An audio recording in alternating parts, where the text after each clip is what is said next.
আজ পহেলা সেপ্টেম্বর বিশ্ব চিঠি দিবস। একসময় মনের ভাব, আবেগ, না বলা সব জমানো কথা সুবিন্যস্ত আকারে যত্ন করে চিঠিতে করে লিখতে হতো প্রিয়জনকে। তবে প্রযুক্তির আশীর্বাদে মানুষের মনের ভাবের প্রতিচ্ছবি চিঠির জায়গা দখলে নিয়েছে মেসেঞ্জার, ইমেল, হোয়াটসঅ্যাপ সহ নানা সামাজিক যোগাযোগ মাধ্যম। তবে এখনো দাপ্তরিক কাজে ব্যবহৃত হয়ে আসছে চিঠি। আজকের চিঠি দিবসের দিনে চিঠি লিখতে পারেন প্রিয়জনকে কিংবা যে কাউকে।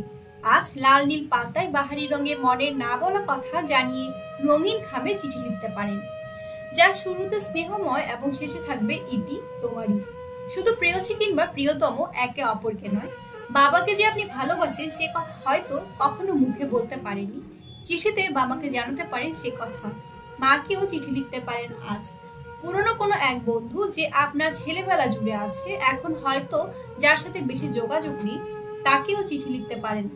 সংসার জীবনের অনেকদিন পার করে যাদের ভিতরে খুব একটা আর রোমান্টিকতা নেই, তারাও আজ একে অপরকে মমতায় ভরা চিঠি লিখতে পারে।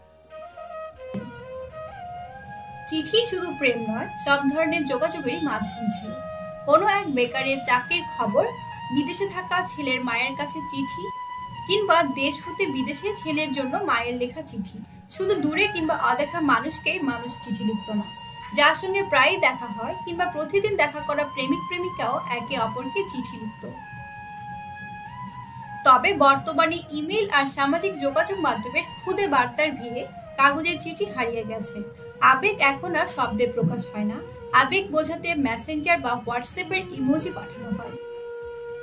প্রতি বছর আজকের এই দিনে পালিত হয়ে আসছে আন্তর্জাতিক চিঠি দিবস।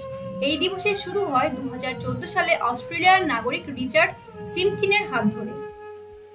কবি রুদ্র মোহাম্মদ শহীদুল্লাহ লিখেছিলেন, ভালো আছি ভালো থেকো, আকাশের ঠিকানায় চিঠি লিখুন। কালের বিবর্তনের হারিয়ে যাওয়া থেকে চিঠিকে বাঁচিয়ে রাখতে আপনিও লিখুন আকাশের ঠিকানায় কিংবা মনের ঠিকানায়।